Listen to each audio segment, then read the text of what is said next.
Earlier we spoke to Jamil Jaffer, a defense and intelligence advisor who actually served under President George W. Bush.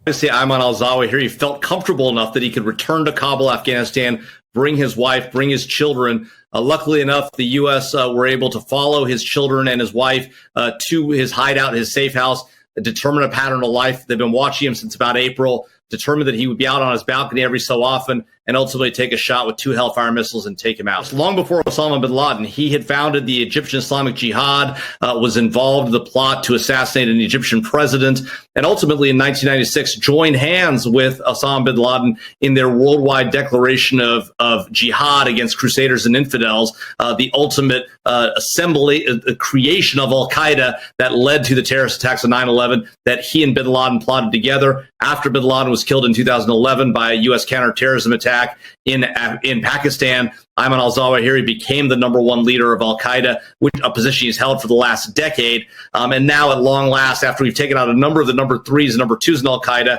we've now taken out the leader. To be sure, al-Qaeda will try to regroup and will appoint a new leader, probably Sirajuddin Haqqani, a member of the Afghan government and the former head of the Haqqani network. But al-Qaeda, for now at least, is been worn down.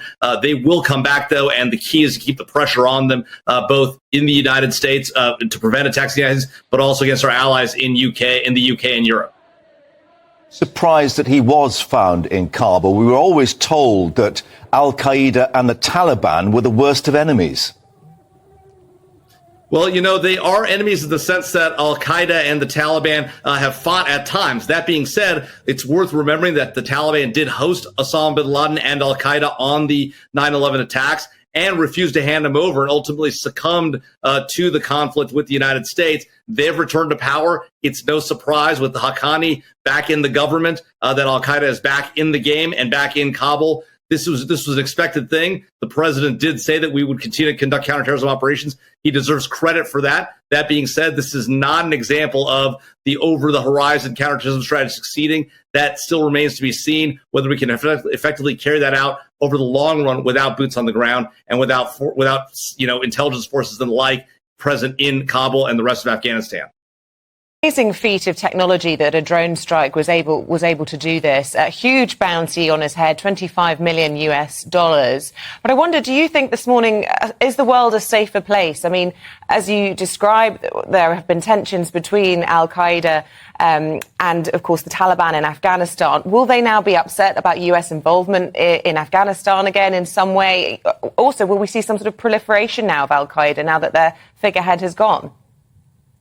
Well, the Taliban government has argued that this is a breach of the agreement the U.S. had with the Taliban by taking a strike inside of Afghanistan. Of course, we've said that they're in violation of the agreement by allowing al-Qaeda to be operating out of Kabul. And so there's a dispute about what the agreement means. That being said, at least in the short run, al-Qaeda is likely to go down and regroup. That being said, they may try to provoke inspired attacks by Westerners, folks in Europe, folks in Great Britain, folks in the United States who wanted to conduct attacks and maybe doing them inspired by al-Qaeda. So we may see an uptick in the short run in response to this attack. And in the long run, there is no doubt that al-Qaeda will continue to try to operate through its affiliates, through its franchisees, and to continue to try and conduct large-scale attacks against the West, against Americans, against all of Europeans and the rest of the West across the globe. And so we need to get the pressure on al-Qaeda. We need to also understand that ISIS itself is also another threat, separate and apart from al-Qaeda. We need to continue to combat both of them aggressively. And Jamil, another thought, just to switch back to domestic politics. How important now is this for President Joe Biden? Of course, he's really been tanking in the various polls, and questions about his own position with another bout of COVID, of course. This will boost his standing, we assume.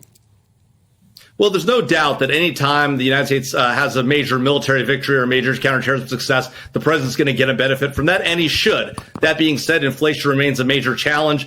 COVID continues to be a challenge around the globe as well as the United States. And at the end of the day, economics are a huge issue. And then, of course, we have the upcoming visit of Speaker Nancy Pelosi to China. Yeah. The Biden administration has indicated they don't really want her to go. At the same time, they're going to have to respond to whatever the Chinese do. That may cause additional challenges. So President Biden is in for a tough run as it comes. And with the upcoming elections, both the by-elections here in 2022, but also presidential elections in 24, it's probably an uphill battle for the Democrats and for President Biden. Jamil and Jaffer, a former intelligence advisor to the White House, speaking to us from the States a little earlier. To domestic matters now, and the former leadership candidate Penny Mordaunt has come out and endorsed Liz Truss for leader in the latest blow to Rishi Sunak's campaign. Well, she remains front-runner to win the leadership